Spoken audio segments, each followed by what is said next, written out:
అనుదినం దేవునితో.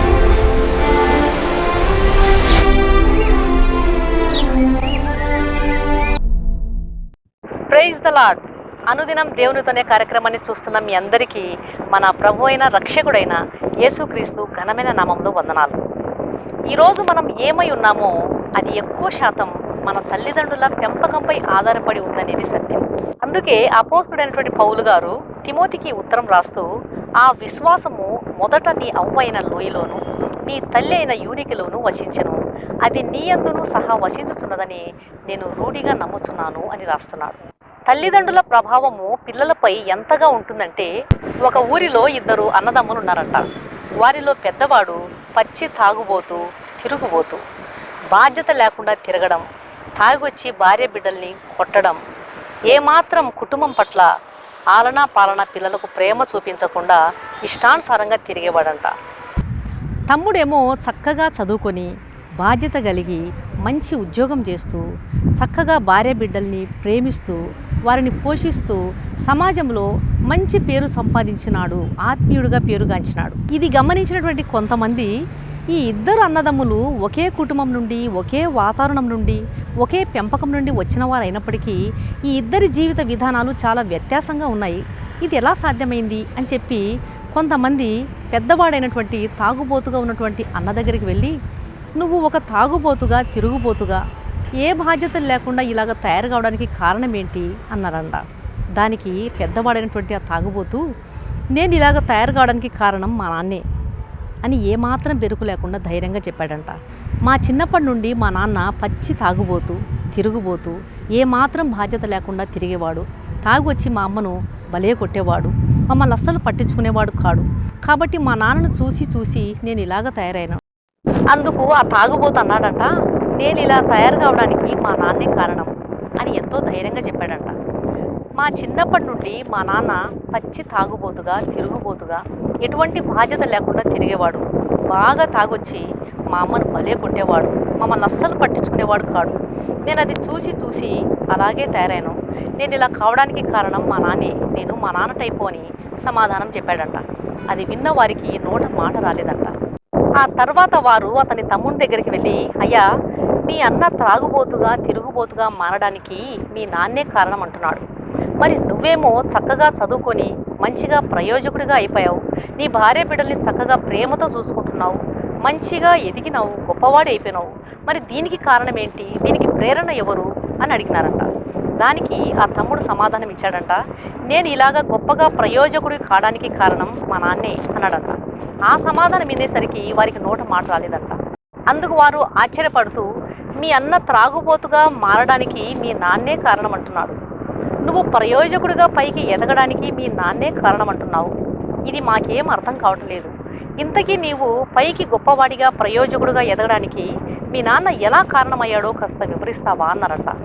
దానికి ఆ చిన్నవాడు అన్నాడంట, మా నాన్న మా చిన్నప్పటి నుండి భయంకరమైన తాగుబోతూ తిరుగుబోతుగా ఉండేవాడు, ఎప్పుడు మమ్మల్ని అసలు పట్టించుకునేవాడు కాడు, మేము తిండి తిప్పలు లేకుండా అల్లాడిపోయేవారు, మా నాన్న తాగొచ్చి మా అమ్మను భయంకరంగా కొట్టేవాడు, ఆ దెబ్బలు తట్టుకోలేక మా అమ్మ ఎంతో ఏడ్చేది, ఎంతో తల్లడిల్లిపోయేది, మా నాన్న త్రాగుడు వలన మేము సమాజంలో గౌరవ మర్యాదలు కోల్పోయినాం, మాకు ఎవరు కూడా విలువిచ్చేవారు కారు, ఎన్నో అవమానాలు కూడా మేము పొందినాం, వీటన్నిటికీ కారణం మా నాన్న త్రాగుడని నేను తెలుసుకున్నాను, నాన్న త్రాగుడు వల్ల మేమెంత నరకం అనుభవించామో నేను తెలుసుకున్నాను, కాబట్టి రేపు నా భార్య బిడ్డలు ఇలాగ నరకంలో పడిపోకూడదని నేను మా నాన్న జీవితం చూసి హెచ్చరిక పొంది కష్టపడి చదివి ఉద్యోగం సంపాదించుకొని నా భార్య బిడ్డలను ప్రేమగా చూసుకుంటున్నాను.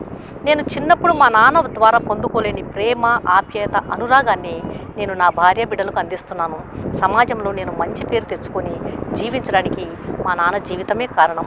నేను ఈరోజు ఇలాగ ఉన్నాను అంటే అది మా నాన్న వలనే అన్నాడంట. దేవుని బిడ్డలారా, గమనించండి, ఒకే తండ్రి ఇద్దరు కొడుకులు, ఒకడేమో త్రాగుడుతో పాడైపోయినాడు, ఒకడేమో బాగుపడి ప్రయోజకుడైపోయినాడు. పాడైపోయినటువంటి కొడుకుకు కారణం తండ్రే, బాగుపడిన కొడుకుకు కారణం తండ్రే. ఒక కొడుకు ఏమో తండ్రిలో ఉన్న దుర్మార్గాన్ని, చెడ అలవాట్లను చూసి అనుసరించి తన జీవితాన్ని నాశనం చేసుకున్నాడు, అది వాడి వ్యక్తిత్వం, పాడైపోయే వ్యక్తిత్వం. ఇంకొక కుమారుడేమో తన తండ్రిలో ఉన్న దురలవాట్లను, దుర్మార్గాన్ని చూసి హెచ్చరిక నొంది తన జీవితాన్ని దిద్దుకొని బాగు చేసుకున్నాడు, ఇది తని బాగైపోయేటువంటి వ్యక్తిత్వం. నువ్వు తాగుతున్నావు కాబట్టి నేను తాగుతాను అని చెప్పేది లోకస్తుల మనస్తత్వం. ఈ లోకస్తుల ఆలోచన విధానం ఇట్లే ఉంటుంది. ఇది విశాల మార్గం. లోకం ఇలా ఉంది కాబట్టి మనం కూడా ఇలాగే నడుచుకోవాలి, లోకంతో పాటే మనం కూడా నడిస్తేనే ముందుకు సాగగలం అని ఆలోచించేటువంటి వారు విశాల మార్గంలో నడిచి నరకానికి చేరేవారు. మరొకరేమో త్రాగుడు తెచ్చినటువంటి నష్టాన్ని చూసి బుద్ధి తెచ్చుకొని తన జీవితాన్ని సరిదిద్దుకొని దేవుని సన్నిధిలో ఈ లోకం ఎట్లున్నా సరే నేను మాత్రం జాగ్రత్తగా నడుచుకుంటాను అని చెప్పి దేవుని మార్గంలో క్షేమంగా ముందుకు సాగేవారు ఇరుకు మార్గంలో నడిచి పరలోకానికి చేరేవారు. ఈ వాక్యం వింటున్నటువంటి ప్రియమైన దేవుని బిడ్డ, నువ్వు ఏ కోవకు చెందినవాడివి? మీ డాడీ తిరుగుబోతు కావచ్చు, తాగుబోతు కావచ్చు. మీ డాడీ జీవితాన్ని చూసి దాన్ని ఆసరాగా తీసుకుని నీ జీవితాన్ని నాశనం చేసుకున్నటువంటి అవివేకివ, లేదా మీ డాడీ చెడలవాట్లు, దురలవాట్లు, త్రాగుడు, తిరుగుడు మీ కుటుంబానికి ఎంత నష్టాన్ని తీసుకొచ్చింది, ఎంత అవమానాన్ని తీసుకొచ్చింది, ఎంత ఈ లోకంలో గౌరవం లేకుండా చేసిందో చూసి నీ బ్రతుకును హెచ్చరిక పొంది దాన్ని దిద్దుకొని మంచి మార్గంలో నడవడానికి ఇష్టపడేటువంటి వివేకివ ఒకసారి ఆలోచించు. అందుకొరకే దేవుని వాక్యం సెలవిస్తుంది. యోహాను సువార్త 5వ అధ్యాయం 19వ వచనం, తండ్రి ఏమి చేయుట కుమారుడు చూచునో వాటిని కుమారుడును అలాగే చేయును. ప్రియమైన తల్లిదండ్రులారా, మీ మాట తీరు, నడక, ప్రవర్తన, అలవాట్లు మీ బిడ్డలను ప్రయోజకులుగానైనా చేయవచ్చు, వారిని పాడైనా చేయవచ్చు. కాబట్టి ఆలోచించండి. రేపటి దినం మీ బిడ్డలు మీ ప్రవర్తనను, మీ నడవడికను, మీ దురలవాట్లను చూసి చెడిపోయి మా తల్లిదండ్రులే కారణం ఈరోజు నేను చెడిపోవడానికి అని మిమ్మల్ని నిందించకముందే దేవుని సన్నిధిలో మీ ప్రవర్తనను చక్కబెట్టుకొని దేవుని జ్ఞానం పొంది దేవుని సన్నిధిలో నిర్దోషులుగా మీ పిల్లల ముందు మంచి నడవడికను నడవడానికి ప్రభు మీకు కృప చూపునుగాక. కళ్ళు మూసుకోండి, ప్రార్థన చేయాలి. పరిశుద్ధుడైన తండ్రి, ప్రేమల నాయన, ఈ ఉదయకాల సమయంలో తండ్రి మీరు ఇస్తున్న శ్రేష్టమైనటువంటి వాక్యాన్ని బట్టి నీకు వందనాలు ప్రభువా. అవును నాయన, తల్లిదండ్రుల ప్రభావము పిల్లలపై ఎంతగా ఉంటుందనేది మీరు ఈరోజు సెలవిస్తున్నారు ప్రభువా. మేమేమై ఉన్నామో మాది జీవిత విధానం ఎక్కువ శాతం మా తల్లిదండ్రుల పెంపకంపై ఆధారపడి ఉంటుంది. తండ్రి ఏమి చేయుట కుమారుడు చూచునో వాటినే కుమారుడును అలాగే చేయనంటున్నారు. కాబట్టి మా మాట తీరు, నడవడిక, అలవాట్లు మా బిడ్డలను పాడు చేయొచ్చు, బాగు చేయొచ్చు. దయచేసి మాదిరికరమైనటువంటి జీవిత విధానాన్ని మేము కలిగి ఉండటకు సహాయం చేయండి ప్రభువా. యవన బిడ్డలు తల్లిదండ్రుల దురలవాట్లు, దుష్ట జీవితాన్ని చూసి తమ జీవితం నేను కూడా ఇలాగే జీవిస్తానని నాశనం చేసుకునేవారుగా కాకుండా, అవివేకులుగా కాకుండా, ఆ కుటుంబము తల్లిదండ్రుల దుర్గతిని బట్టి, దుష్టత్వాన్ని బట్టి ఎంత ఇబ్బంది పడిందో, ఎంత అవమానాలు పడిందో గ్రహించి జీవితాన్ని చక్కపెట్టుకుని వివేకులుగా మీరు సిద్ధం చేయండి. మీరే సహాయం చేయండి ప్రభా. ఈ వాక్యం వింటున్న ప్రతి ఒక్క బిడ్డను మీరు దర్శించండి, మీరే కృప చూపించండి నాయన. గర్భవతులు సుఖప్రసవం దయచేయండి, గర్భఫలం లేని వారికి మీ సహాయం అందించండి.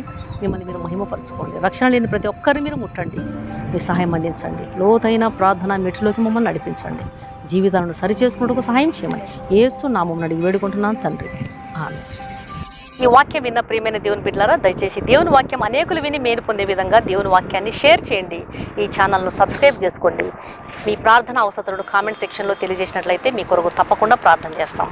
ఈ వాక్యం విన్న మీలో ఇంకా రక్షణ పొందని వారు ఎవరైనా ఉన్నట్లయితే, క్రీస్తు ప్రభువును సొంత రక్షకునిగా అంగీకరించిన వారు ఎవరైనా ఉన్నట్లయితే దయచేసి క్రీస్తు ప్రభువారికి మీ హృదయాన్ని ఇవ్వండి. కలువరి శిలువలో ఆయన కాల్చిన రక్తంలో కడుగుబడితేనే ఒక పాపికి రక్షణ, నిరీక్షణ, పాపకి క్షమాపణ దొరుకుతుంది. ఆయన ఇచ్చే ఉచితమైన రక్షణను స్వీకరించండి. ఆయన ఆహ్వానాన్ని ధృవీకరించవద్దండి. ప్రభు మీ ఆత్మను రక్షించును గాక. God bless you.